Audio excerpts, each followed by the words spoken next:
السلام علیکم ورحمۃ اللہ وبرکاتہ۔ باب العلم انواریہ ایجوکیشنل سوسائٹی اور جامعہ انواریہ کے زیر اہتمام قرآن مجید کی تفسیر کے علاوہ حدیث شریف اور اسلامی علوم کی معتبر و مستند اور مشہور و معروف اہم کتابوں کی ویڈیو ریکارڈنگ کا سلسلہ جاری و ساری ہے۔ الحمدللہ اسی سلسلے کی ایک سنہری کڑی مسند سیدنا زید بن علی بن حسین رضی اللہ عنہم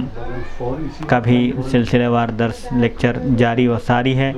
بیات سید الشہداء سیدنا امام حسین رضی اللہ تعالی عنہ۔ بسم اللہ الرحمن الرحیم۔ باب التیمم، تیمم کا بیان۔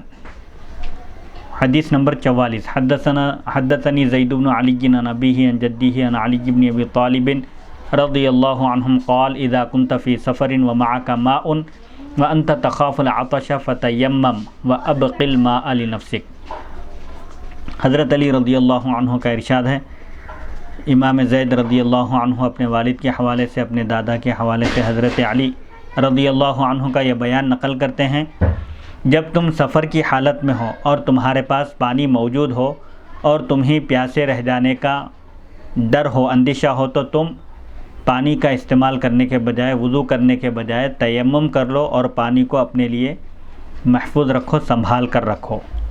یعنی اگر کوئی مسافر ہو، حالت سفر میں صرف پینے کے لیے پانی ہو اور پیاس لگنے کی صورت میں پانی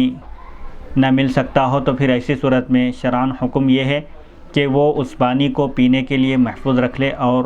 وضو کے بجائے تیمم کر کے نماز ادا کرے۔ حدیث نمبر 45۔ حدثنی زید بن علی عن ابیہ عن جدیہ رضی اللہ عنہم عن علی بن ابی طالب کرم اللہ وجہہ قال التیمم ضربتان، ضربۃ للوجہ و ضربۃ للذراعین الی المرفقین۔ امام زید رضی اللہ عنہ اپنے والد کے حوالے سے، اپنے دادا کے حوالے سے حضرت علی بن ابی طالب کرم اللہ وجہہ کا یہ بیان نقل کرتے ہیں، تیمم میں دو ضرب ہیں، یعنی پاک مٹی پر پاکی کے ارادے سے دونوں ہاتھ دو مرتبہ مارنا ہے۔ ایک ضرب چہرے کے لیے ہے، یعنی ایک مرتبہ پاک مٹی یا پاک مٹی جیسی چیز پر دونوں ہاتھ مار کر دونوں ہاتھوں سے مکمل پورے چہرے کا مسح کرنا ہے، اور دوسری ضرب دوسری مرتبہ مار کر دونوں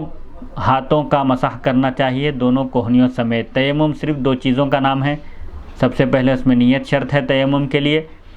نیت کی جائے اور پاک مٹی پر دو مرتبہ مار کر ہاتھ، پہلی مرتبہ دونوں ہاتھ مار کر دونوں ہاتھوں سے چہرے کا مسح کریں، پورے چہرے کا مسح کیا جائے، پھر دوسری مرتبہ دونوں ہاتھ پاک مٹی پر مار کر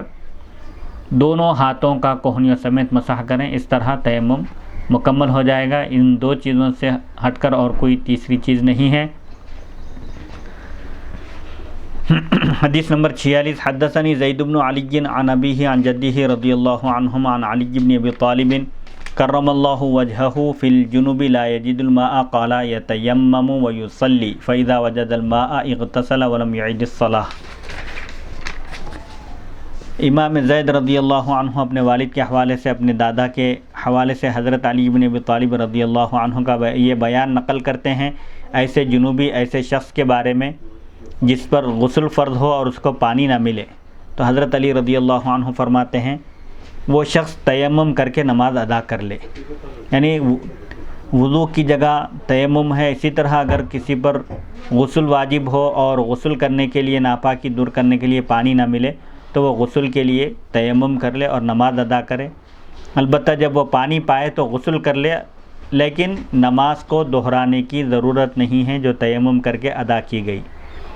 حدیث نمبر 46۔ قال وقال زید بن علی رضی اللہ عنہم یتیمم لکل صلاۃ ویصلی بکل تیمم صلاتہ تلک ونافلتہا۔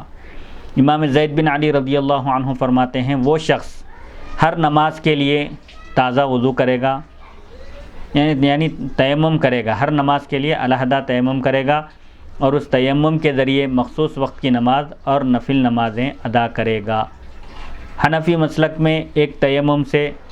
مختلف نمازیں ادا کی جا سکتی ہیں، قرآن کی تلاوت کی جا سکتی ہے، اس کے ذریعے سجدے تلاوت بھی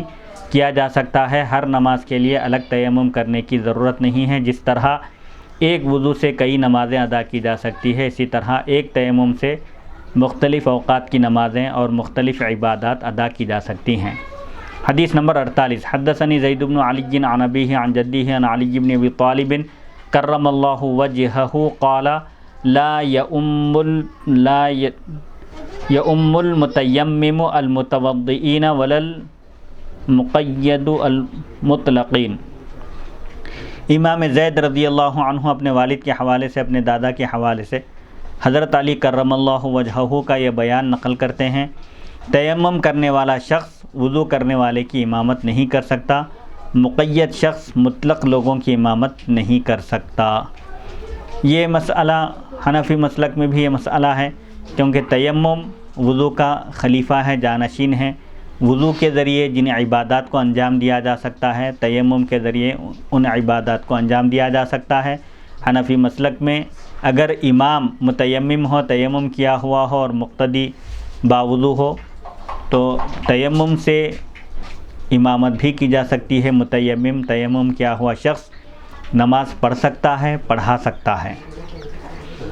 حدیث نمبر 49، قال زید بن علی رضی اللہ عنہما وکل شیء تیممت به من الارض یجزئک، وقال زید بن علی رضی اللہ عنہما فی المتیمم یجد الماء فی الصلاة قال یستقبل الصلاة۔ سألت زید بن علی رضی اللہ عنہما فی رجل یکون فی السفر فی ردغة من طین ولم یجد الماء قال یتیمم من غبار سرجہ او بردعۃ حمارہ او غبار ثوبہ والرجل والمرأة فی التیمم سواء۔ سألت زید بن علی رضی اللہ عنہ عن المرأة الحائض تطہر فی السفر قال تتیمم فإذا وجدت الماء اغتسلت ولم تعد شيئا من صلاتها۔ وقال زید بن علی رضی اللہ عنہ لا بأس ان یجامع وهو فی السفر فیتیمم۔ امام زید بن علی رضی اللہ عنہ فرماتے ہیں، تم روئے زمین کی جس چیز کے ذریعے بھی تیمم کرو گے وہ درست ہوگا، کافی ہے۔ پاک مٹی ہو یا مٹی کی جنس سے کوئی چیز ہو، غبار، گرد و غبار ہو، پاک ہو، اس پر ہاتھ مار کر تیمم کیا جا سکتا ہے۔ امام زید رضی اللہ عنہ تیمم کرنے والے شخص کے بارے میں فرماتے ہیں، جسے نماز کے وقت کے دوران پانی مل جائے وہ دوبارہ نماز پڑھے گا۔ اگر کوئی شخص تیمم کر کے نماز شروع کرے یا ابھی نماز کا وقت باقی ہو اور اس کو پانی مل جائے تو آپ فرماتے ہیں کہ وہ وضو کرے، پھر دوبارہ نماز پڑھے، جو نماز تیمم کے ذریعے ادا کیا تھا وہ اس کو دہرائے گا۔ ابو خالد واسطی رضی اللہ عنہ بیان کرتے ہیں، میں نے امام زید سے ایسے شخص کے بارے میں دریافت کیا، ایسے شخص کے بارے میں پوچھا جو سفر کی حالت میں ہو اور وہ کیچڑ والی جگہ پر ہو جہاں اسے پانی نہ ملے، پانی بھی دستیاب نہ ہو اور جگہ جگہ کیچڑ ہو، تو پھر ایسی جگہ اس شخص کو کیا کرنا چاہیے؟ تو امام زید نے فرمایا وہ اپنی زین کے غبار، یعنی گھوڑے کی پشت پر جو کپڑا ڈالا جاتا ہے بیٹھنے کے لیے زین، اس کے گرد و غبار، یا اپنے گدھے کے کیچڑ یعنی اس کے جسم کو لگے ہوئے گرد و غبار، یا اپنے کپڑے پر لگے ہوئے گرد و غبار سے تیمم کر لے۔ تیمم کے حوالے سے مرد اور عورت دونوں یکساں حیثیت رکھتے ہیں، یعنی تیمم جس طرح مرد کے لیے ہے جائز درست ہے، اسی طرح عورت بھی تیمم کر سکتی ہے۔ تیمم میں نیت شرط ہے اور دو ضرب ہیں، پاک مٹی یا پاک مٹی کی جنس پر دونوں ہاتھ مار کر ایک مرتبہ پورے چہرے کا مسح کریں اور دوسری مرتبہ پھر ہاتھ مار کر دونوں ہاتھوں کا کوہنیوں سمیت مسح کر لیں، چاہے مرد ہو یا عورت، اس حکم میں دونوں برابر ہیں۔ آپ کے شاگرد ابو خالد واسطی کہتے ہیں، میں نے امام زید رضی اللہ عنہ سے ایسی حائضہ عورت کے بارے میں پوچھا، پیریڈ والی عورت کے بارے میں پوچھا جو سفر کے دوران پاک ہو جاتی ہے، اس کا پیریڈ ختم ہو جاتا ہے تو اس کو کیا کرنا چاہیے؟ تو آپ نے فرمایا اگر پانی نہ ملے تو وہ تیمم کر لے، جس طرح وضو کے لیے تیمم ہے اسی طرح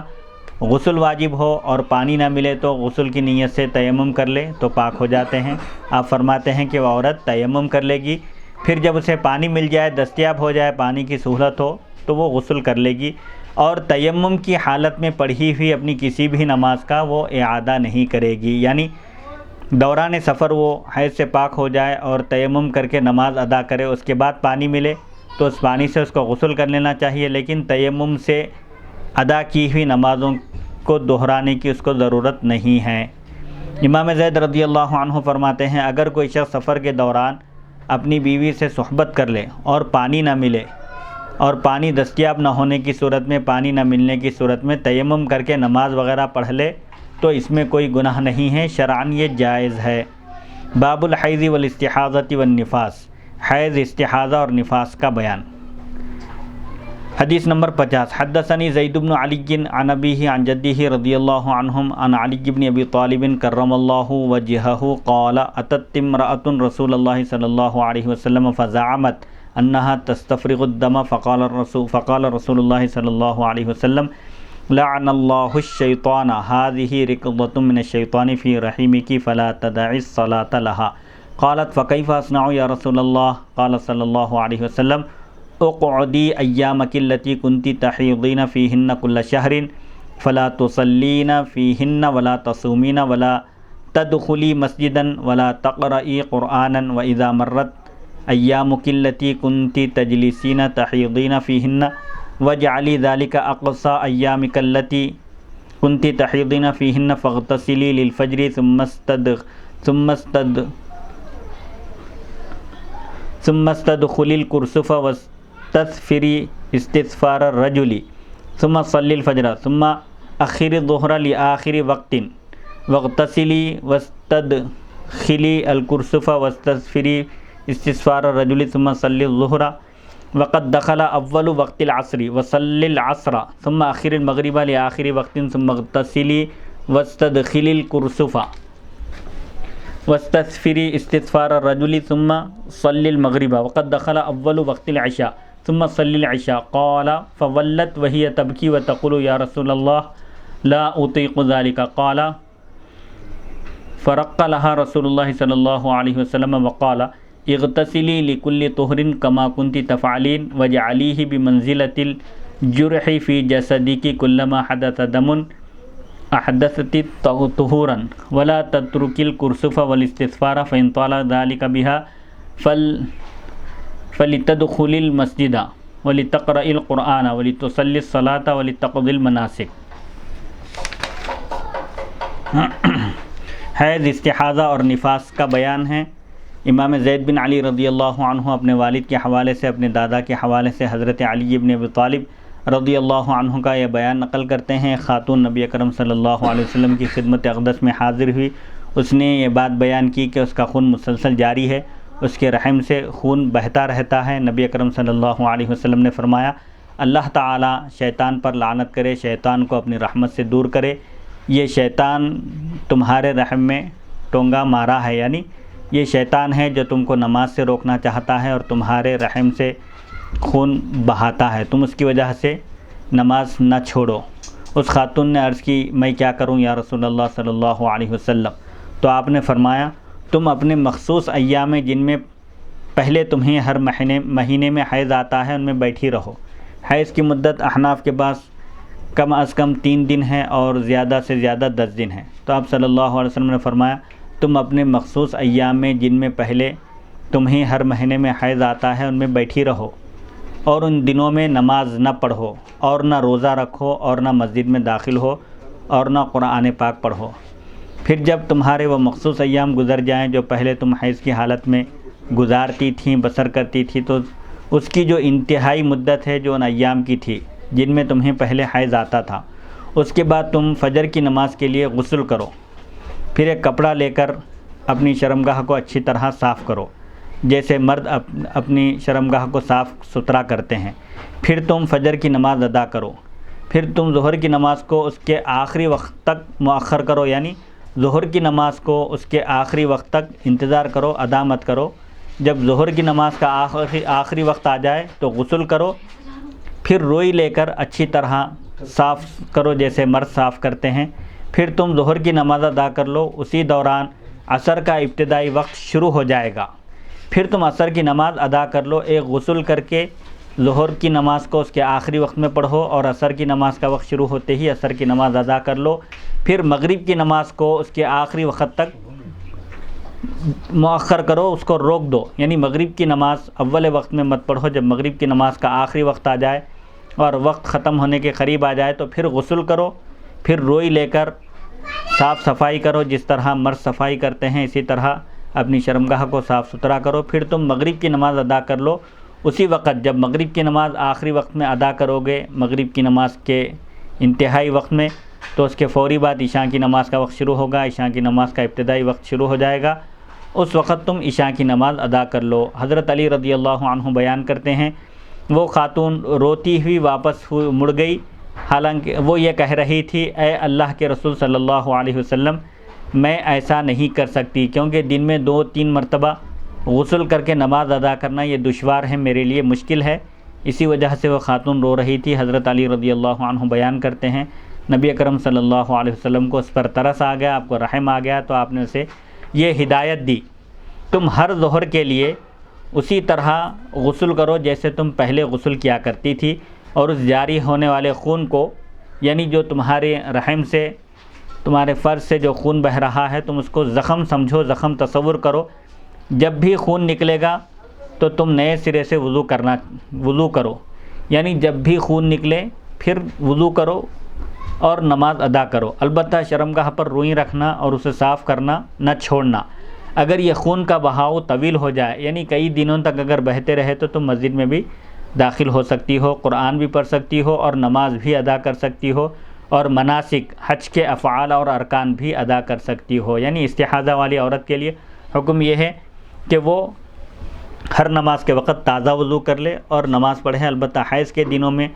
پیریڈ کے دنوں میں جو کم از کم مدت 3 دن ہیں اور زیادہ سے زیادہ 10 دن ہیں، اس سے ہٹ کر عورت کی عادت کے مطابق بھی احکام بیان کیے گئے ہیں کہ کسی عورت کے 7 دن ہوتے ہیں، کسی کے 9 دن، کسی کے 5 دن، تو وہ اس حساب سے چلے۔ اور حیض کے دنوں میں نماز بھی عورت نہیں پڑھ سکتی اور روزہ بھی نہیں رکھ سکتی، قرآن کی تلاوت نہیں کر سکتی، سجدے تلاوت نہیں کر سکتی، مسجد میں داخل نہیں ہو سکتی۔ البتہ حیض کے دنوں میں جو نمازیں چھوٹ جائیں ان نمازوں کی قضا نہیں ہے، البتہ اگر روزے چھوٹ جائیں تو روزوں کی قضا عورت پر لازم ہے جب وہ پیریڈ سے پاک ہو جائے، صاف ہو جائے۔ حدیث نمبر 51 حدثني زید بن علی عن ابیہ عن جدہ عن علی رضی اللہ عنہم قال یقرأ الجنوب والحائض والآیۃ والآیتین ویمسان الدرہم الذی فیہ اسم اللہ تعالی ویتناولان الشیء من المسجد۔ حضرت امام زید بن علی رضی اللہ عنہ اپنے والد کے حوالے سے، اپنے دادا کے حوالے سے حضرت علی رضی اللہ عنہ کا یہ بیان نقل کرتے ہیں، جنوبی شخص یعنی جس پر غسل فرض ہو، جنوبی شخص اور حائضہ عورت، پیریڈ والی عورت 1 یا 2 آیت کی تلاوت کر سکتے ہیں، اور یہ ایسے درہم کو، سکے کو چھو سکتے ہیں جس پر اللہ تعالیٰ کا نام لکھا ہوا ہو، موجود ہو، اور یہ مسجد سے متعلق کوئی چیز پکڑ سکتے ہیں، یعنی مسجد سے کوئی چیز مسجد میں داخل ہوئے بغیر اٹھا سکتے ہیں، نکال سکتے ہیں۔ حنفی مسلک میں جنوبی اور حائضہ کے لیے قرآن مجید کی تلاوت منع ہے، قرآن مجید کی تلاوت کرنا حرام ہے، پوری ایک آیت کی تلاوت کی نیت سے نہیں کی جا سکتی، البتہ ذکر و اذکار کی نیت سے کوئی آیت الحمدللہ رب العالمین جیسے ذکر و اذکار کی نیت سے اگر پڑھیں تو اس میں کوئی حرج نہیں ہے، لیکن تلاوت کی نیت سے پوری ایک آیت بھی پڑھنا درست نہیں ہے۔ حدیث نمبر 52 قال سمعت زید بن علی رضی اللہ عنہما یقول اقل الحیض 3 ایام واکثرہ 10 ایام۔ حیض کی مدت بیان کی جا رہی ہے، ابو خالد واسطی رضی اللہ عنہ آپ کے شاگرد بیان کرتے ہیں، میں نے امام زید رضی اللہ عنہ کو یہ بیان کرتے ہوئے سنا، حیض کی کم از کم مدت 3 دن اور زیادہ سے زیادہ مدت 10 دن ہے۔ پیریڈ کی جو بالغہ عورت کے لیے جو مدت ہے وہ کم از کم 3 دن ہے اور زیادہ سے زیادہ 10 دن ہے۔ 10 دن کے بعد بھی اگر خون آنے لگے تو وہ حیض نہیں ہے، استحاضہ ہے۔ ویسی خاتون عورت کے لیے حکم یہ ہے کہ وہ ہر نماز کے وقت تازہ وضو کرے، 10 دن کے بعد بھی اگر خون آنے لگے تو وہ ہر نماز کے وقت تازہ وضو کرے اور نماز ادا کرے۔ حدیث نمبر 53 حدثني زید بن علی عن ابیہ رضی اللہ عنہ قال كن نساؤنا الحجض يتوضأن لكل صلاة ويستقبلن القبلة ويسبحن ويكبرن نأمرهن بذلك۔ امام زید بن علی رضی اللہ عنہ اپنے والد امام زین العابدین رضی اللہ عنہ کا بیان نقل کرتے ہیں، ہماری خواتین حیض کے دوران، پیریڈ والی عورتیں حیض کے دوران ہر نماز کے وقت وضو کرتی ہیں اور پھر قبلے کی طرف رخ کر کے سبحان اللہ پڑھتی ہیں، اللہ کی پاکی بیان کرتی ہیں، اللہ اکبر پڑھتی ہیں۔ ہم انہیں ایسا کرنے کی ہدایت دیتے ہیں تاکہ اللہ کے ذکر سے کسی بھی وقت غفلت نہ ہو، اور عورت پیریڈ کی حالت میں ہے یہ بھی کسی کو معلوم نہ ہو، اسی لیے حکم یہ ہے کہ وضو کرے، پاک صاف ستھرے ہو کر وضو کر کے قبلے کی طرف رخ کر کے بیٹھے، ذکر و اذکار کرے. ذکر و اذکار کرنے میں کوئی ممانعت، کوئی رکاوٹ نہیں ہے، البتہ قرآن مجید کی تلاوت نہیں کی جا سکتی. حدیث نمبر 54. حدثنی زید بن علی عن ابیہ عن جدہ عن علی بن ابی طالب کرم اللہ وجہہ ان الحائض تقضی الصوم ولا تقضی الصلاۃ.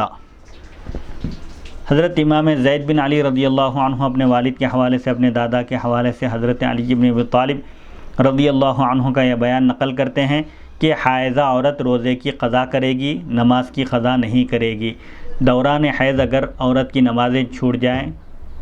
تو ان نمازوں کی قضا اس پر واجب نہیں ہے.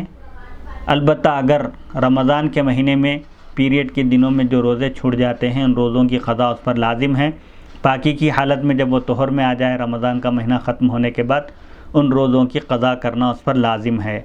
حدیث نمبر 55. حدثنی زید بن علی عن ابیہ عن جدہ عن علی بن ابی طالب رضی اللہ عنہم قال اذا طہرت الحائض قبل المغرب قضت الظہر والعصر وَإِذَا طَهُرَتْ قَبْلَ الْفَجْرِ قَضَتِ الْمَغْرِبَ وَالْعِشَاءَ. امام زید بن علی رضی اللہ عنہ اپنے والد کے حوالے سے، اپنے دادا کے حوالے سے حضرت علی رضی اللہ عنہ کا یہ بیان نقل کرتے ہیں جب حائضہ عورت، پیریڈ والی عورت مغرب سے پہلے پاک ہو جائے، طہر میں آ جائے اور اس کا حیض ختم ہو جائے تو وہ ظہر اور عصر کی قضا بھی ادا کرے گی، یعنی اس کے ذمے ظہر اور عصر کی نماز بھی رہے گی. دوبارہ فرمائیے کہ حدیث کا ترجمہ دوبارہ. جب حائضہ عورت، پیریڈ والی عورت مغرب سے پہلے یعنی مغرب کی نماز کا وقت شروع ہونے سے پہلے پاک ہو جائے، اس کا حیض ختم ہو جائے تو وہ ظہر اور عصر کی قضا بھی کرے گی، یعنی ظہر اور عصر کی نماز بھی اس کے ذمے قضا رہے گی. اور اگر وہ فجر سے پہلے پاک ہو جائے یعنی فجر کی نماز کا وقت شروع ہونے سے پہلے، مطلب یہ ہے کہ عشاء کی نماز کا وقت ابھی باقی ہے، اس وقت اگر وہ پاک ہو جائے، طہر میں آ جائے تو مغرب اور عشاء کی قضا کرے گی، یعنی اس سے پہلے کہ مغرب اور عشاء کی نماز بھی اس کے ذمے قضا رہے گی. لیکن حنفی مسلک میں یہ ہے کہ جو عورت جس وقت میں طہر کی حالت میں آ جائے صرف اسی وقت کی نماز اس کے ذمے رہے گی قضا، اس سے پہلے کی نماز نہیں رہے گی، کیونکہ جو نماز کا وقت گزر چکا اس وقت وہ حیض کی حالت میں تھی اور اس پر وہ نماز فرض نہیں تھی. حدیث نمبر 56. حدثنی زید بن علی عن ابیہ عن جدہ عن علی بن ابی طالب رضی اللہ عنہم قال لما كان في ولاية عمر رضي الله عنه قدم عليه نفر من أهل الكوفة قالوا جئناك نسألك عن أشياء نسألك عن الغسل من الجنابة وما يحل للرجل من امرأته إذا كانت حائضا فقال بإذن جئتم أم بغير إذن قالوا لا بل بإذن قال لو غير ذلك قلتم لنقلتكم عقوبة ويحكم سحرة أنتم لقد سألتموني عن أشياء ما سألني عنهن أحد منذ سألت رسول الله صلى الله عليه وسلم عنهن ألست كنت شاهدا يا أبا الحسن قال قلت بلى قال فأدي ما أجابني به رسول الله صلى الله عليه وسلم فإنك أحفظ لذلك مني فقلت سألته عن الغسل من الجنابة فقال صلى الله عليه وسلم تصب الماء على يديك قبل أن تدخلهما في إنائك ثم تضرب بيدك إلى مرافقك فتنقي الماء ثم تضرب بيديك إلى الأرض ثم تصب من عليها الماء ثم تمضمض وتستنشق وتستنثر ثلاثا ثم تغسل وجهك وذراعيك ثلاثا وتمسح برأسك وتغسل قدميك ثم تفيض الماء على رأسك ثلاثا تفيض الماء على جانبيك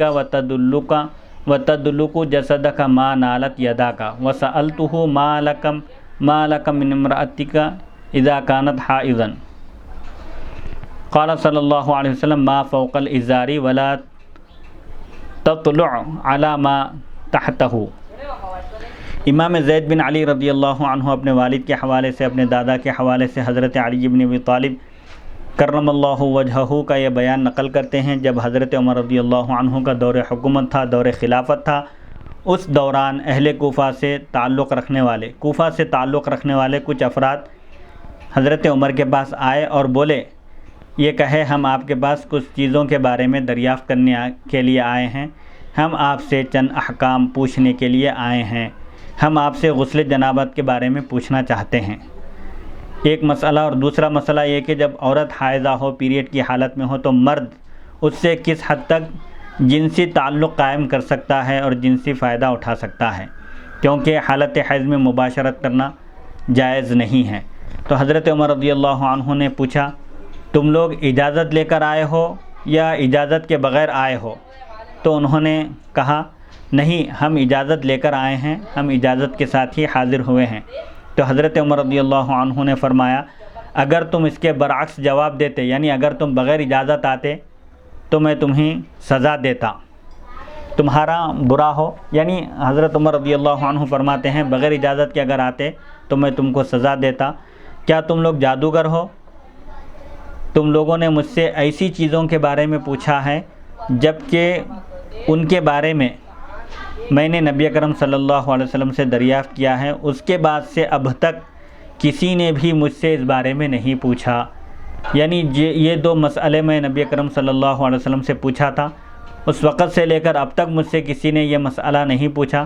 تم لوگ جب مجھ سے یہ سوال کر رہے ہو تو ایسا معلوم ہوتا ہے کہ تم لوگ جادوگر ہو۔ یعنی ایک حیرت کا اظہار کیا کہ لوگ آپ سے یہ دو مسئلے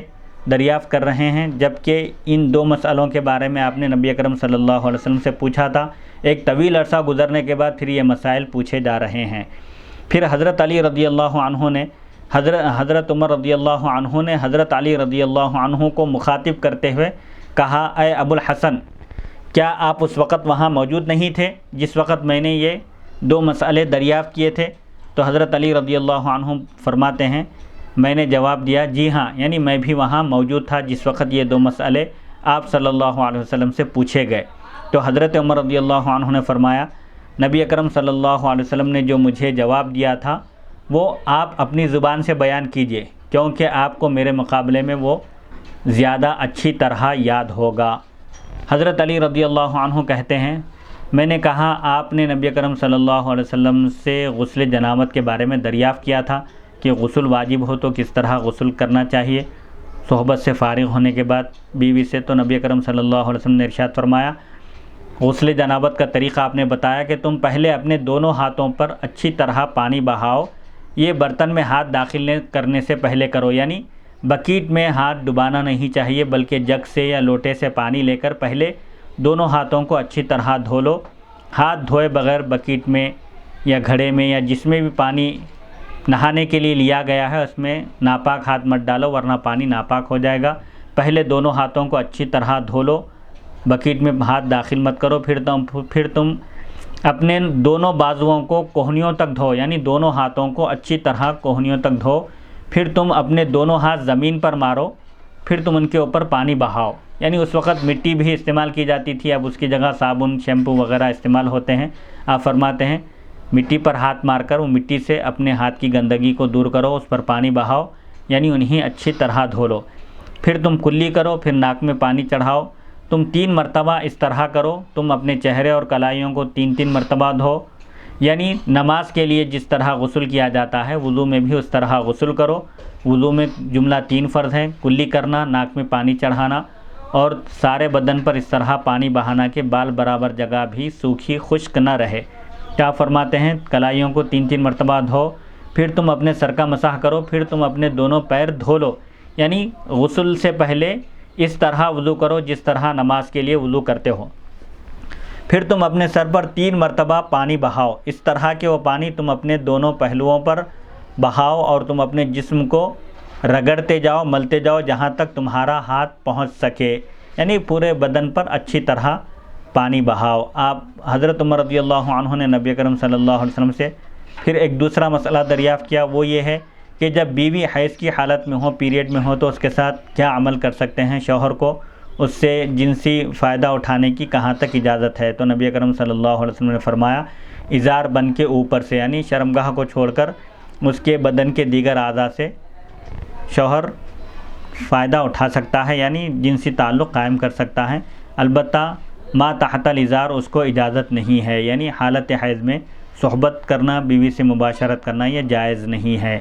حدیث نمبر 57 سألت زید بن علی رضی اللہ عنہ عن النفاس قال ثلاثة قروء ان كانت تجلس 6 ف18 وان كانت تجلس 7 ف21 وان كانت تجلس 10 ف30 يوما قال زید بن علی رضی اللہ عنہ ولا يكون النفاس اکثر من 40 يوما قال سألت زید بن علی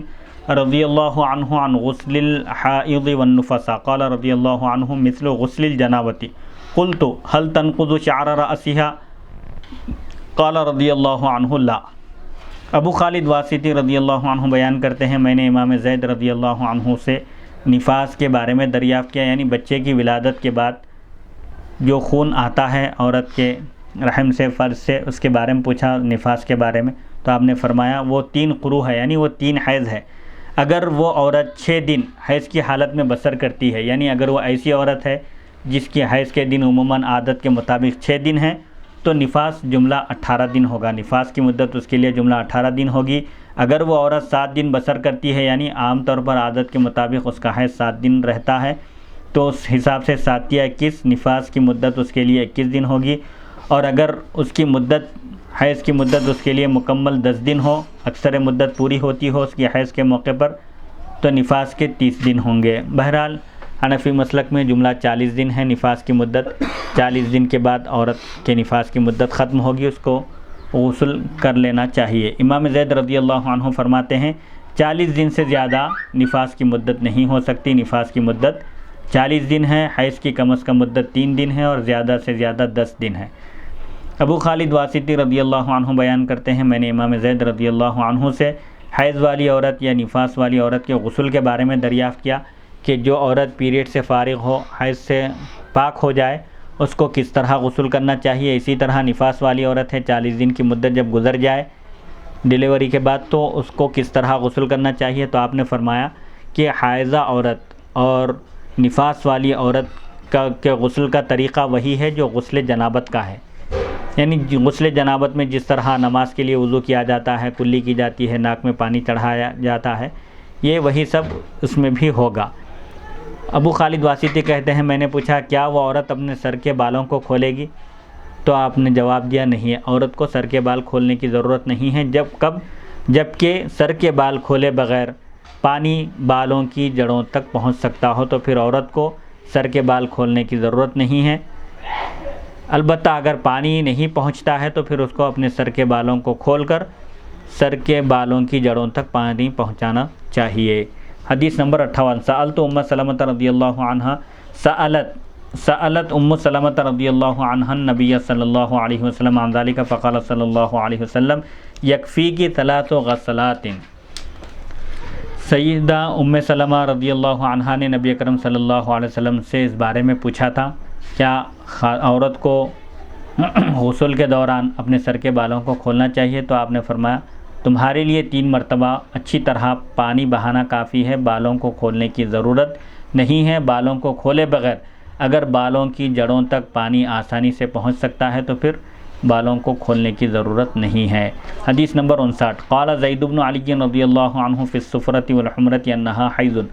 وقال زید بن علی رضی اللہ عنہ لا يكون حیض على حمل وقال زید بن علی رضی اللہ عنہ لا يحل وطء الحائض حتى تغتسل لقوله تعالی فاعتزلوا النساء في المحيض ولا تقربوهن حتى يطهرن فإذا تطهرن فأتوهن من حيث أمركم الله قال رضي الله عنه ومن قبل القبل قال الإمام الشهيد أبو الحسين زيد بن علي رضي الله عنه في الحائض تزيد أيامها أن ذلك حيض ما كان ذلك في العشر۔ امام زید بن علی رضی اللہ عنہ زرد یعنی پیلے اور سرخ لال نکلنے والے مواد کے بارے میں فرماتے ہیں عورت کے فرج سے رحم سے جو خون نکلتا ہے اگر وہ زرد ہو یعنی پیلا ہو یا لال ہو تو اس کے بارے میں فرماتے ہیں کہ یہ حیض ہے۔ حیض کے رنگ بھی بتائے گئے ہیں۔ امام زید فرماتے ہیں حمل کی حالت میں حیض نہیں آتا، جب عورت کو حمل ٹھہر جاتا ہے تو حیض آنا بند ہو جاتا ہے۔ امام زید رضی اللہ عنہ فرماتے ہیں حیض والی عورت جب تک غسل نہ کر لے اس کے ساتھ صحبت کرنا، مباشرت کرنا جائز نہیں ہے۔ اس کی دلیل اللہ تعالیٰ کا یہ فرمان ہے حیض کی حالت میں تم عورتوں سے الگ رہو اور ان کے قریب نہ جاؤ یہاں تک کہ وہ پاک ہو جائیں یعنی وہ طہر میں آ جائیں اور حیض ختم ہو جائے اس وقت تک ان کے قریب نہ جاؤ، جب وہ اچھی طرح پاک ہو جائیں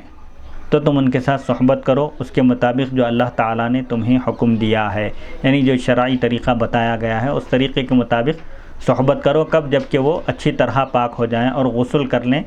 حیض سے فارغ ہونے کے بعد۔ امام زید رضی اللہ عنہ فرماتے ہیں اللہ تعالیٰ نے جس طرح حکم دیا ہے اس طرح صحبت کرو، مباشرت کرو، اس سے مراد اگلی شرمگاہ میں صحبت کرنا ہے، فرج میں کرنا ہے، دبر میں صحبت کرنا حرام ہے۔ امام شہید ابو الحسین زید بن علی رضی اللہ عنہ فرماتے ہیں جس حیض والی عورت کے مخصوص ایام سے زیادہ مواد نکلتا رہے تو جب تک 10 دن نہیں ہو جاتے وہ حیض شمار ہوگا، یعنی جو پیریڈ والی عورت ہو اس کے جو مخصوص ایام اگر مقرر ہیں، متعین ہیں، ہر مہینہ 5 دن 7 دن مثال کے طور پر، اگر ان دنوں سے زیادہ اگر اس کو خون آتا رہے، اس کے رحم سے خون بہتا رہے تو جب تک 10 دن مکمل نہیں ہو جاتے وہ حیض ہی شمار ہوگا۔ البتہ اگر 10 دن مکمل ہونے کے بعد بھی اگر خون آتا رہے تو اس کو حیض شمار نہیں کیا جائے گا، اس کو استحاضہ سمجھا جائے گا۔ اور ویسی خاتون کے لیے، عورت کے لیے حکم یہ ہے کہ وہ ہر نماز کے وقت تازہ وضو کر کے نماز ادا کرے۔ کتاب الصلاح، نماز کا بیان۔ باب الاذان، نماز کے لیے اذان ضروری ہے، اس لیے اذان کا بیان کرتے ہوئے کہتے ہیں حدثنی علی بن محمد بن الحسن قال حدثنی سلیمان بن ابراہیم بن عبید قال حدثنی نصر بن مزاحم المنقری قال حدثنی ابراہیم بن الزبرقان التیمی قال حدثنی ابو خالد عمرو بن خالد الواسطی قال حدثنی زید بن علی عن ابیہ عن جدہ رضی اللہ عنہم عن علی بن ابی طالب کرم اللہ وجہہ قال الاذان مثنی مثنی والاقامۃ مثنی مثنی ویرتل فی الاذان ویحضر فی الاقامۃ۔ حضرت علی رضی اللہ عنہ کے اقوال۔ ابو خالد واسطی رضی اللہ عنہ بیان کرتے ہیں امام زید رضی اللہ عنہ نے اپنے والد کے حوالے سے، اپنے دادا کے حوالے سے حضرت علی کرم اللہ وجہہ کا یہ بیان نقل کیا ہے اذان میں کلمات 2 مرتبہ اور اقامت میں بھی 2 مرتبہ کہے جائیں گے۔ اذان کے الفاظ ٹھہر ٹھہر کر ادا کیے جائیں گے اور اقامت کے الفاظ تیزی سے ادا کیے جائیں گے۔ اذان مثنی مثنی ہے، یعنی اذان کے کلمات کو 2 مرتبہ دہرانا ہے۔ حنفی مسلک میں بھی اذان کا یہی طریقہ ہے۔ البتہ امام شافعی کے پاس اذان میں اور اقامت میں افراد ہے، یعنی اشہد ان لا الہ الا اللہ 2 مرتبہ کے بجائے 1 مرتبہ کہنا ہے، اذان میں بھی اور اقامت میں بھی۔ اسی طرح اشہد ان محمد رسول اللہ اذان میں بھی 1 مرتبہ ہے، اقامت میں بھی 1 مرتبہ ہے۔ اور حی علی الصلاۃ اذان میں 1 مرتبہ ہے، اقامت میں بھی 1 مرتبہ ہے۔ البتہ قد قامت الصلاۃ کو 2 مرتبہ کہا جائے گا۔ احناف کے پاس اذان جو طریقہ رائج ہے سب پورے ہندوستان میں، یہی حنفی مسلک میں بھی ہے۔ البتہ اذان اور اقامت میں فرق یہ ہے کہ اذان کے کلمات کو ٹھہر ٹھہر کر ادا کیا جائے، اطمینان سے اذان دی جائے، البتہ اقامت کے کلمات کو آرام سے ادا کرنے کے بجائے جلدی جلدی اقامت کہنا چاہیے۔ بعض احادیث میں آیا ہے کہ اذان جب دی جائے تو کم سے کم اتنے اطمینان سے اذان دی جائے کہ اگر کوئی کھانا کھا رہا ہو تو کھانے سے فارغ ہو جائے، 5 منٹ کے وقت کے اندر فارغ ہو جا سکے۔ اذان کے کلمات کو ٹھہر ٹھہر کر ادا کریں اطمینان سے، اور اقامت جلدی کہیں۔ حدیث نمبر 61 حدثنی زید بن علی رضی اللہ عنہ عن ابیہ علی بن الحسین رضی اللہ عنہ انہ کان یقول فی اذانہ حی علی خیر العمل حی علی خیر العمل۔ امام علی بن حسین امام زین العابدین رضی اللہ عنہ کے بارے میں نقل کرتے ہیں، وہ اپنی اذان میں حی علی خیر العمل، نیک عمل کی طرف آؤ، نیک عمل کی طرف آؤ، یہ کلمہ، یہ جملہ آپ 2 مرتبہ کہا کرتے تھے۔ حی علی الصلاۃ کے معنی ہے آؤ نماز کی طرف، حی علی الفلاح کے معنی ہے آؤ کامیابی کی طرف۔ نماز کامیابی کی کنجی ہے اور نماز ہر نیکی اور بھلائی کا سرچشمہ ہے۔ حدیث نمبر 62 قال زید بن علی رضی اللہ عنہ من اذن قبل الفجر فقد احل ما حرم اللہ وحرم ما احل اللہ، وقال زید بن علی رضی اللہ عنہ لا بأس ان يؤذن الرجل على غیر وضوء واکرہ للجنوب ان يؤذن، قال رضی اللہ عنہ ولا يقیم الا وهو طاہر۔ امام زید رضی اللہ عنہ فرماتے ہیں جو شخص صبح صادق سے پہلے اذان دے دے، فجر کی نماز کا وقت شروع ہونے سے پہلے اذان دے دے، تو اس نے اس چیز کو حلال کر دیا جسے اللہ تعالیٰ نے حرام قرار دیا، اور اس چیز کو حرام کر دیا جسے اللہ تعالیٰ نے حلال قرار دیا۔ یعنی اگر کوئی وقت سے پہلے اذان دے، وقت شروع ہونے سے پہلے اذان دے تو اس کی اذان کا اعتبار نہیں ہوگا، پھر دوبارہ اذان دینی ہوگی۔ اس سے معلوم ہوا کہ ہر چیز کا ایک وقت مقرر ہے اور اس کام کو، اس عمل کو اس وقت سے پہلے انجام نہیں دینا چاہیے۔ بہرحال فجر کی نماز کا وقت شروع ہونے سے پہلے اگر کوئی اذان دے دے تو اس کا مطلب یہ ہوگا کہ سحری کا وقت ختم ہو گیا ہے، اب کوئی سحری نہیں کر سکتے۔ اسی طرح اگر کوئی وقت سے پہلے اذان دے دے تو ظاہر بات ہے وقت جب شروع نہیں ہوا تو ہر نماز وقت کے ساتھ مقرر ہے، جب تک وقت شروع نہ ہو نماز ادا نہیں کی جا سکتی۔ نماز کے لیے وقت کا پایا جانا، وقت کا ہونا شرط ہے۔ امام زید بن علی رضی اللہ عنہ فرماتے ہیں اس میں کوئی گناہ نہیں ہے، اگر کوئی شخص وضو کے بغیر اذان دے دے تو اذان ہو جائے گی، بغیر وضو کے اگر اذان دے دے تو ہو جائے گی، البتہ یہ آداب کے خلاف ہے۔ تاہم جواز کے اعتبار سے، مسئلے کے اعتبار سے اگر کوئی بغیر وضو کے اذان دے دے تو اذان کو دہرانے کی ضرورت نہیں ہے۔ البتہ جنوبی شخص کے لیے آپ فرماتے ہیں کہ میں اس بات کو مکروہ سمجھتا ہوں کہ وہ اذان دے۔ بے وضو اذان دی جا سکتی ہے، لیکن بے غسل اگر کسی پر غسل فرض ہو، حالت جنابت میں ہو تو وہ پھر اذان نہیں دے سکتا۔ امام زید رضی اللہ عنہ فرماتے ہیں اذان میں بغیر وضو کے گنجائش ہے، بغیر وضو کے اذان دے تو ہو جائے گی، لیکن اقامت وضو کی حالت میں ہی کہی جائے گی، یعنی وہی شخص اقامت دے جو باوضو ہو، کیونکہ اقامت کے ساتھ ہی جماعت ٹھہرے گی، جماعت قائم ہوگی، تو جب ظاہر بات ہے جماعت قائم ہوگی تو پھر اس کو وضو کے لیے باہر نکلنا پڑے گا، اسی لیے بغیر وضو کے اقامت کہنا درست نہیں ہے، البتہ بغیر وضو کے اذان دی جا سکتی ہے۔ حدیث نمبر 63 حدثني زید بن علی عن ابیہ عن جدہ عن علی بن ابی طالب کرم اللہ وجہہ قال ثلاث لا يدعوهن الا عاجز رجل سمع مؤذنا ولا يقول كما يقول ورجل لقي جنازة ولا يسلم على أهلها ويأخذ بجوانب السرير فإنه إذا فعل ذلك كان له أجران ورجل أدرك الإمام وهو ساجد لم يكبر ثم يسجد معهم ولا يعتد بها۔ امام زید رضی اللہ عنہ اپنے والد کے حوالے سے، اپنے دادا کے حوالے سے حضرت علی بن ابی طالب کرم اللہ وجہہ کا یہ بیان نقل کرتے ہیں، تین چیزیں ایسی ہیں جنہیں کوئی عاجز بے بس شخص ہی چھوڑ سکتا ہے۔ ایک وہ شخص جو مؤذن کو سنے، یعنی مؤذن کو اذان دیتے ہوئے سنے، مؤذن کے کلمات سنے اذان کے، اور اس طرح نہ کہے جیسے مؤذن کہہ رہا ہو، مؤذن کے کلمات کا جواب دینا ہے، مؤذن اللہ اکبر کہے تو سننے والا بھی مؤذن کے ساتھ اللہ اکبر کہے، اشہد ان لا الہ الا اللہ، تمام کلمات کو مؤذن کی طرح مؤذن کے کہنے کے بعد دہرائے، حی علی الصلاۃ پر ما شاء اللہ لا قوۃ الا باللہ پڑھے، اور فجر کی اذان میں الصلاۃ خیر من النوم جب کہے مؤذن تو یہ کہے صدقت و بررت وبالحق نطقت، یعنی تم نے سچ کہا اور اچھی بات کہی اور حق بات تم نے کہی، یہ کہنا چاہیے۔ اذان کے کلمات مؤذن کی طرح دہرائے، یہ مؤذن کے کلمات کا جواب دینا ہے، یہ ظاہری جواب ہے، اور باطنی جواب جو عملی جو جواب ہے، مؤذن کی اذان سن کر فوراً نماز کی تیاری کرے اور مسجد کو چلا جائے۔ تو آپ فرماتے ہیں ایک بے بس شخص ہی مؤذن کے کلمات کا جواب نہیں دے سکتا، اور فرماتے ہیں اور ایک وہ شخص جو کسی جنازے کا سامنا کرے اور میت کو سلام نہ کرے، یعنی جو کسی جنازے کو دیکھ کر اس کی نماز جنازہ میں شریک نہ ہو اور اس کے پلنگ کے کناروں کو نہ تھامے، یعنی ڈولے کو کندھا نہ دے، یعنی جنازے کو وہ کندھا نہ دے، ایک بے بس عاجز شخص ہی ایسے ثواب کے موقع کو گنوا سکتا ہے، کیونکہ اگر وہ ایسا کرے گا تو اسے دگنا اجر ملے گا، ڈبل اس کو صلہ اجر ملے گا، ایک تو نماز جنازہ پڑھنے کا اور دوسرے اس کے جنازے کو کندھا دینے کا اجر و ثواب بھی ملے گا۔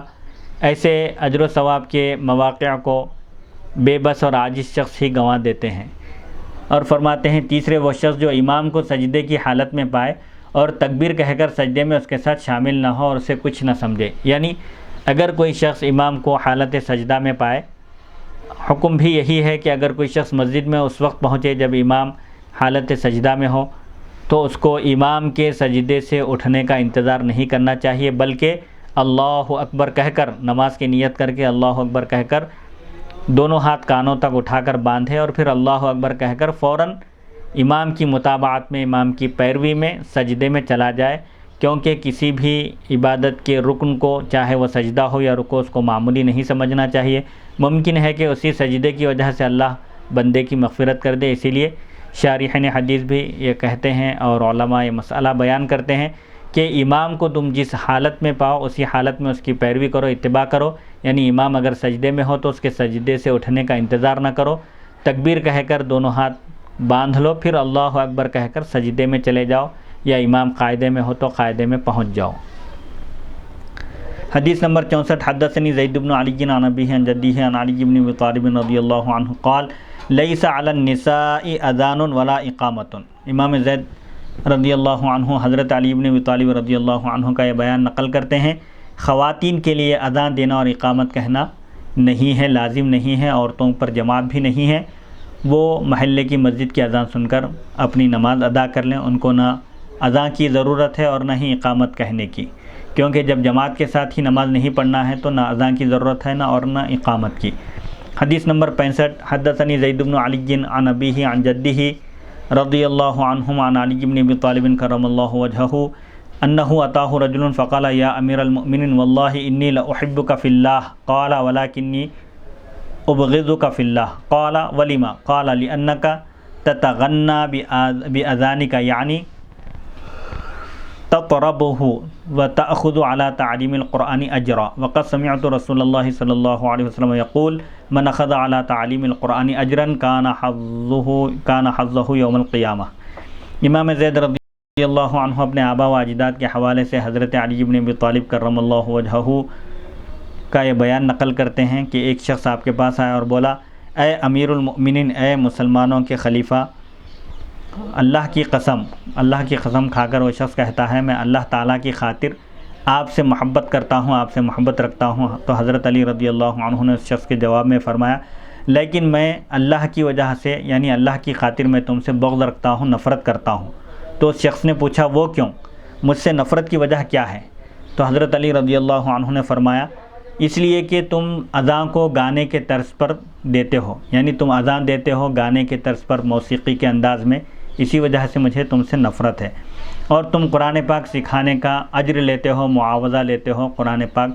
سکھا کر تم پیسے وصول کرتے ہو، خالص اللہ کے لیے تم یہ کام انجام نہیں دیتے، اسی وجہ سے میں تم سے نفرت کرتا ہوں۔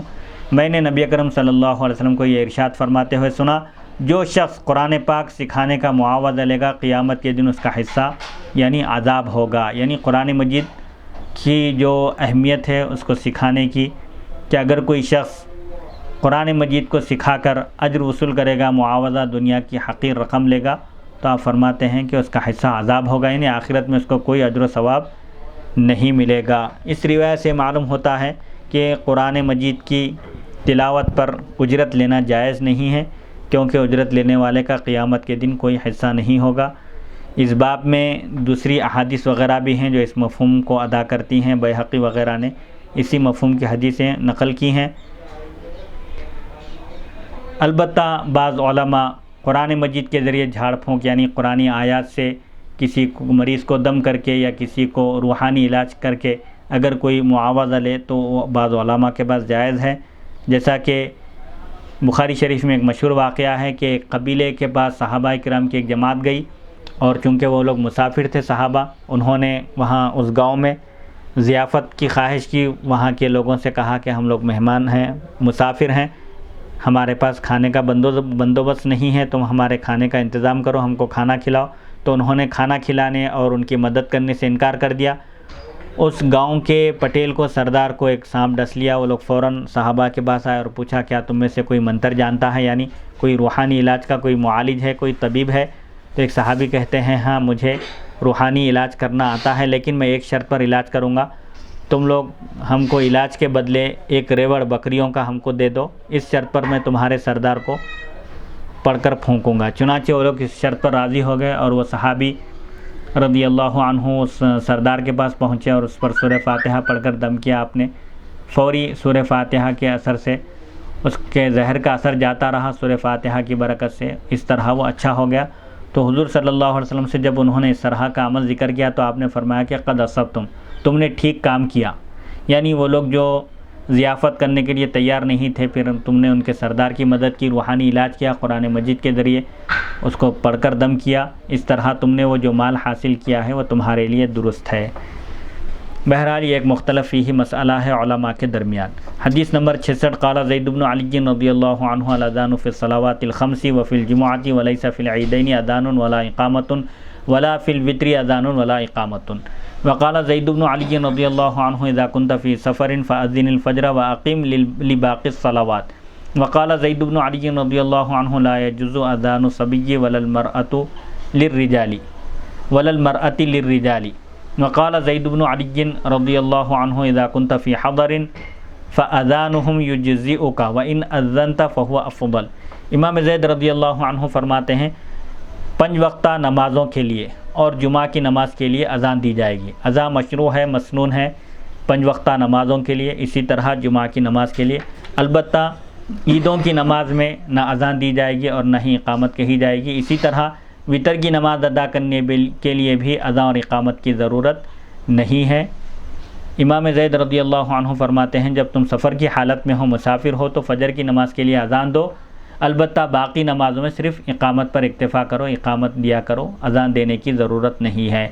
امام زید رضی اللہ عنہ فرماتے ہیں بچے کا اذان دینا جائز نہیں ہے۔ بچہ اگر اذان کے کلمات کو نہیں سمجھتا ہے اور طہارت وغیرہ کا صحیح خیال نہیں رکھ سکتا ہے، سن شعور کو اگر نہیں پہنچا، سمجھدار نہیں ہے، تو ایسے بچے کی اذان درست نہیں ہے۔ اگر ایسا بچہ اذان دے دے تو پھر دوبارہ اذان دینی ہوگی۔ اور نہ ہی کسی خاتون کا مردوں کے لیے اذان دینا جائز ہے، یعنی مردوں کے لیے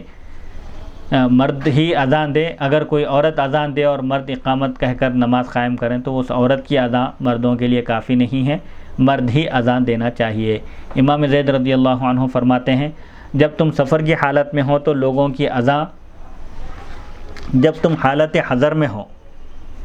یعنی جب تم اپنے مقام پر موجود ہو، اپنے وطن میں ہو، یہاں یا جہاں پر تم اقامت کیے ہو، یعنی جہاں پر تم پڑاؤ ڈالے ہو یا اپنے وطن ہو یا حضر میں ہو، تو حالت حضر میں لوگوں کی اذان تمہارے لیے کافی ہوگی، یعنی مسجد کی جو اذان ہوگی وہی کافی ہے۔ اگر تم نماز پڑھ رہے ہو تو تم کو پھر دوبارہ اذان دینے کی ضرورت نہیں ہے، محلے کی مسجد کی اذان کافی ہوگی۔ اور اگر تم خود اذان دو تو یہ زیادہ فضیلت کی بات ہے، یعنی ایک فضیلت مل جائے گی، اذان کا اجر و ثواب ملے گا۔ حدیث نمبر 67 حدثنی زید بن علی عن ابیہ عن جدہ رضی اللہ عنہما عن علی بن ابی طالب کرم اللہ وجہہ قال قال رسول اللہ صلی اللہ علیہ وسلم یأتی المؤذنون اطول الناس عناقا یوم القیامۃ ینادون بشہادۃ لا الہ الا اللہ وان محمد عبدہ ورسولہ فلا يسمع المؤذنین شیء الا شہد لهم بذلك یوم القیامۃ ویغفر للمؤذن صوته وله من الاجر مثل المجاہد الشاہر سیفہ فی سبیل اللہ عز وجل۔ امام زید رضی اللہ عنہ اپنے والد کے حوالے سے، اپنے دادا کے حوالے سے حضرت علی بن ابی طالب رضی اللہ عنہ کا یہ بیان نقل کرتے ہیں۔ نبی اکرم صلی اللہ علیہ وسلم نے ارشاد فرمایا قیامت کے دن اذان دینے والے آئیں گے اس حال میں کہ ان کی گردنیں سب سے زیادہ لمبی ہوں گی۔ گردنوں کا لمبا ہونا یہ ان کے لیے اعزاز کی بات ہوگی۔ مؤذن قیامت کے دن آئیں گے، اس طرح ان کی گردنیں لمبی ہوں گی، اس سے وہ پہچانے جائیں گے کہ یہ دنیا میں لوگوں کو نماز کے لیے بلایا کرتے تھے۔ وہ بلند آواز میں اس کی گواہی دیں گے۔ قیامت کے دن بھی مؤذنین اذان کا فریضہ انجام دینے والے یہ گواہی دیں گے کہ اللہ تعالیٰ کے سوا کوئی معبود برحق نہیں ہے اور حضرت محمد صلی اللہ علیہ وسلم اس کے بندے اور رسول ہیں۔ اذان دینے والوں کی آواز کو جو بھی چیز سنتی ہے وہ قیامت کے دن ان کے حق میں گواہی دے گی اور اس کی آواز اذان دینے والے کے لیے دعائے مغفرت کرے گی، اور اذان دینے والے کو اس مجاہد کی طرح اجر ملے گا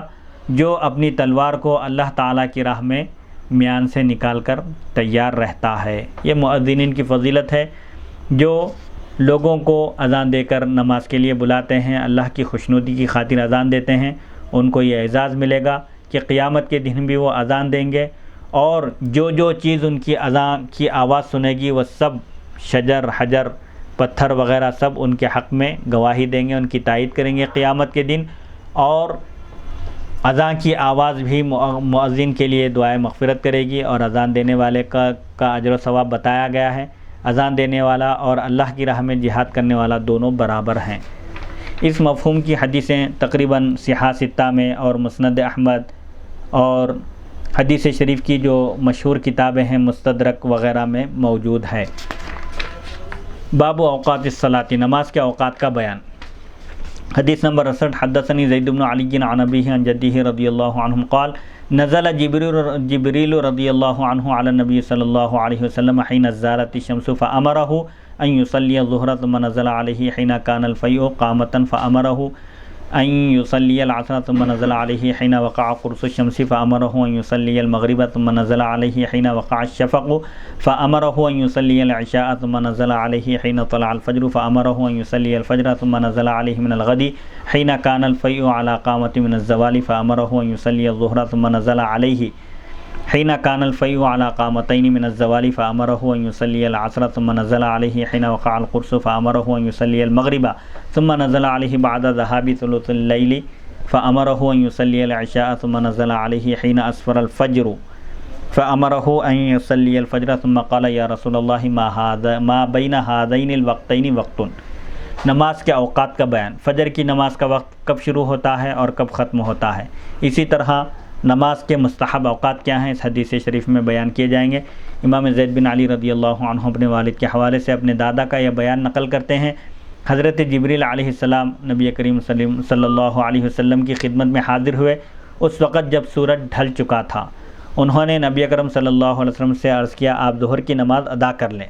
پھر وہ اس وقت آپ کی خدمت میں حاضر ہوئے جب ہر چیز کا سایہ ایک مثل ہو چکا تھا، ایک مانند. انہوں نے آپ سے عرض کیا آپ عصر کی نماز ادا کر لیں. پھر وہ اس وقت حاضر ہوئے جب سورج کی ٹکیاں چھپ چکی تھی، یعنی سورج غروب ہو چکا تھا. انہوں نے اس وقت نبی کریم صلی اللہ علیہ وسلم سے عرض کیا کہ اب مغرب کی نماز کا وقت ہو گیا ہے، آپ مغرب کی نماز ادا کر لیں. پھر وہ اس وقت حاضر ہوئے جب شفق یعنی مغرب کی نماز کے بعد جب سورج ڈوب جاتا ہے مغرب کی نماز سے پہلے، اس کے بعد شفق یعنی جو چمک نمودار ہو چکی تھی آسمان پر، وہ شفق جب ڈوب چکی تھی تو انہوں نے نبی کریم صلی اللہ علیہ وسلم سے عرض کیا کہ اب عشاء کی نماز کا وقت ہو چکا ہے، آپ عشاء کی نماز ادا کر لیں. ایک مثل کے برابر ایک مثل یعنی دوپہر میں ظہر کی نماز کا جو وقت ہے سورج زوال کے بعد شروع ہوتا ہے اور عصر کی نماز سے تھوڑا پہلے تک رہتا ہے. یعنی ہر انسان کا جو سایہ ہوتا ہے دو مثل زمین پر، اس کا سایہ جب پہنچتا ہے تو اس وقت تک ظہر کی نماز باقی رہتا ہے، ظہر کی نماز کا وقت باقی رہتا ہے. تو اس کی مثال یہ ہے کہ اگر کوئی 6 فٹ کا آدمی ہو ہاں تو وہ 6 فٹ جا کر جو ہے وہ 12 فٹ کے برابر ہو جائے. جی یعنی اس کا اگر اس کا خط جو ہے 6 فٹ ہے تو سایہ اس کا جو ہے وہ ڈبل ہو جائے، یعنی 12 فٹ کا ہو جائے. 12 فٹ کا، یعنی اس لیکن وقت تک نماز ظہر کا وقت باقی رہتا ہے. لیکن شریعت میں عموماً کیا ہے متوسط چیزوں کا اعتبار کیا جاتا ہے. جیسے اگر کنویں میں کوئی ناپاک شے گر جائے تو کنویں کا پانی پورا خالی کیا جائے گا. لیکن یعنی کوئی جیسے خون ہے، پیشاب ہے، اگر کنویں میں گر جائے تو کنویں کا پانی ناپاک ہو جائے گا، پورا پانی خالی کرنا لازم ہے. البتہ اگر کوئی چڑیا، کوئی جانور اگر گر کر مر جائے یا چڑیا کی بیٹ گر جائے اس میں، تو پھر اس صورت میں احکام الگ الگ ہیں. ڈول پانی سیننے کا جو آلہ ہوتا ہے بکیٹ، اس میں متوسط بکیٹ کا اعتبار ہے. متوسط بکیٹ سے اس کے لیے مختلف درجے بیان کیے گئے ہیں. بعض چیزوں کے گرنے کی صورت میں 20 ڈول اور بعض جانوروں کے گرنے کی صورت میں 40 ڈول اور بعض جانوروں کے گرنے کی صورت میں 60 ڈول بھی بتائے گئے ہیں. تو اس میں شریعت میں متوسط شے کا اعتبار ہوگا، جو زیادہ لمبی بھی نہ ہو اور زیادہ چھوٹی بھی نہ ہو، متوسط درجے کی ہو. تو بہرحال ظہر کی نماز کا وقت تقریباً اب جیسے موجودہ حالات میں اب یہ موسم کے لحاظ سے تقریباً 4:48 پر عصر کی نماز کا وقت شروع ہو رہا ہے. تو اس حساب سے زوال کے بعد سے 4:48 سے پہلے تک ظہر کی نماز ادا کی جا سکتی ہے. موسم کی مناسبت سے موسم کے حساب سے وقت کم ہوتا ہے اور بڑھتا ہے. جیسے عصر کی نماز 5:30 تک اس کا وقت جاتا ہے، اور جب سردی کا موسم ہوتا ہے تو 4:15 سے ہی عصر کی نماز کا وقت شروع ہوتا ہے اور 5:45 سے پہلے ختم ہو جاتا ہے. پھر اگلے دن حضرت جبریل علیہ السلام حضور اکرم صلی اللہ علیہ وسلم کی خدمت میں 2 دن حاضر ہوئے. پہلے دن حاضر ہو کر نماز کا اول وقت آپ بتائے کہ یہ نماز کا اول وقت ہے، ابتدائی وقت ہے، اور نماز کو اس کے ابتدائی وقت میں ادا کرنا یہ افضل ہے. پھر دوسرے دن حاضر ہوئے جب صبح صادق ہو چکی تھی، یعنی فجر کی نماز کا وقت ہو چکا تھا، اور نبی کریم صلی اللہ علیہ وسلم سے جبریل علیہ السلام نے یہ عرض کیا کہ آپ فجر کی نماز ادا کر لیں. پھر وہ اس وقت آئے جب ہر چیز کا سایہ زوال کے وقت سے 1 گنا ہو چکا تھا. انہوں نے نبی کریم صلی اللہ علیہ وسلم سے عرض کیا کہ آپ ظہر کی نماز ادا کر لیں. ظہر کی نماز کا وقت بتائے. پھر اس وقت حاضر ہوئے جب ہر چیز کا سایہ زوال کے بعد، سورج کے ڈھلنے کے بعد 2 گنا 2 مثل ہو چکا تھا. انہوں نے نبی اکرم صلی اللہ علیہ وسلم سے عرض کیا کہ اب عصر کی نماز کا وقت ہو چکا ہے، آپ عصر کی نماز ادا کر لیں۔ پھر وہ اس وقت حاضر ہوئے جب سورج غروب ہو چکا تھا، ڈوب چکا تھا۔ انہوں نے نبی اکرم صلی اللہ علیہ وسلم سے عرض کیا کہ اب مغرب کی نماز کا وقت ہو چکا ہے، لہٰذا آپ نماز مغرب ادا کر لیں۔ پھر وہ اس وقت حاضر ہوئے جب رات کا 1/3 حصہ 1/3 گزر چکا تھا، اس وقت حاضر ہوئے اور عرض کیا نبی اکرم صلی اللہ علیہ وسلم سے کہ اب عشاء کی نماز آپ ادا کر لیں، کیونکہ عشاء کی نماز کا یہ مستحب اور بہتر وقت ہے۔ پھر وہ اس وقت حاضر ہوئے جب صبح روشن ہو چکی تھی، یعنی سورج نکلنے کے لیے کم وقت باقی تھا۔ انہوں نے نبی اکرم صلی اللہ علیہ وسلم سے عرض کیا کہ اب فجر کی نماز کا وقت ختم پر ہے، لہذا فجر کی نماز ادا کر لیں۔ پھر انہوں نے بتایا اے اللہ کے رسول صلی اللہ علیہ وسلم، ان دونوں وقتوں کے درمیان آپ کی امت کے لیے نماز کا وقت مخصوص ہے۔ پہلے دن اور دوسرے دن آپ نماز کا وقت بتلائے کہ فجر کی نماز کا وقت فلاں وقت شروع ہوتا ہے اور فلاں سورج نکلنے سے پہلے ختم ہو جاتا ہے۔ اسی طرح ظہر کی نماز کا وقت سورج ڈھلنے کے بعد سے شروع ہوتا ہے اور ہر چیز کا سایہ 2 گنا ہونے تک رہتا ہے، 2 مثل ہونے تک رہتا ہے۔ عصر کی نماز کا وقت، ظہر کی نماز کا جب وقت ختم ہوتا ہے تو عصر کی نماز کا وقت شروع ہوتا ہے اور سورج کے ڈوبنے سے پہلے تک باقی رہتا ہے، لیکن سورج کے ڈوبنے سے 20 منٹ پہلے تک عصر کی نماز کا جو وقت رہتا ہے وہ مستحب اور بہتر وقت ہوتا ہے۔ البتہ سورج غروب ہونے کے لیے جب 20 منٹ باقی رہتے ہیں تو وہ مکروہ وقت کہلاتا ہے، تاہم اسی دن کی عصر کی نماز اس وقت میں پڑھنے کی فقہا نے اجازت دی ہے۔ مثال کے طور پر اگر آج کوئی عصر کی نماز کسی وجہ سے نہیں پڑھ سکا اور اب اس کو پڑھنا ہے، مغرب کی اذان کے لیے 4-5 منٹ بھی اگر باقی ہیں تو کراہت کے ساتھ اس کو عصر کی نماز اس دن کی ادا کر لینا چاہیے، کیونکہ ادا بالکراہت، کراہت کے ساتھ نماز کو ادا کرنا یہ بہتر ہے اس کو قضا کرنے سے، کیونکہ وقت گزرنے کے بعد جب نماز پڑھی جاتی ہے تو اس کو قضا کہتے ہیں۔ یہ بہتر ہے وقت کے اندر نماز پڑھ لیں، خاص طور پر عصر کی نماز کی بڑی تاکید آئی ہے، اس کا اہتمام کرنے کی ضرورت ہے۔ یہ حدیث نمبر 68 باب اوقات الصلاح، یعنی نماز کے اوقات کا یہ بیان چل رہا تھا کہ نماز کا مستحب وقت کیا ہے۔ امام شافعی کے پاس امام شافعی کے پاس ہر نماز کو اول وقت پڑھنا بہتر ہے اور مستحب ہے۔ احناف کے پاس ہر نماز کو اول وقت بھی پڑھنے کی اجازت ہے، لیکن اس کا جو مستحب وقت ہے وہ آخری وقت سے پہلے، مکروہ وقت سے پہلے ہر نماز کو ادا کرنا چاہیے۔ انشاءاللہ اگلی نشست حدیث نمبر 69 سے انشاءاللہ اگلی نشست اگلے درس کا آغاز ہوگا۔ اور درس کا آغاز کون سی حدیث نمبر سے شروع ہوگا؟ تیمم کے بیان سے حدیث نمبر 44 سے آج کی اس نشست کا آغاز ہوا تھا، آج کے درس کا، آج کے اس لیکچر کا اختتام باب اوقات الصلاح، نماز کے اوقات کے بیان پر حدیث نمبر 68 پر اختتام ہوتا ہے۔ انشاءاللہ اگلی نشست حدیث نمبر 69 سے شروع ہوگی۔ اللہ تعالیٰ سے دعا ہے کہ ہم کو سننے اور سنانے سے زیادہ احکام شریعت پر عمل کرنے کی توفیق عطا فرمائے۔ وصلی اللہ تعالیٰ علی خیر خلقہ سیدنا محمد و آلہ و صحبہ اجمعین، الحمد للہ رب العالمین۔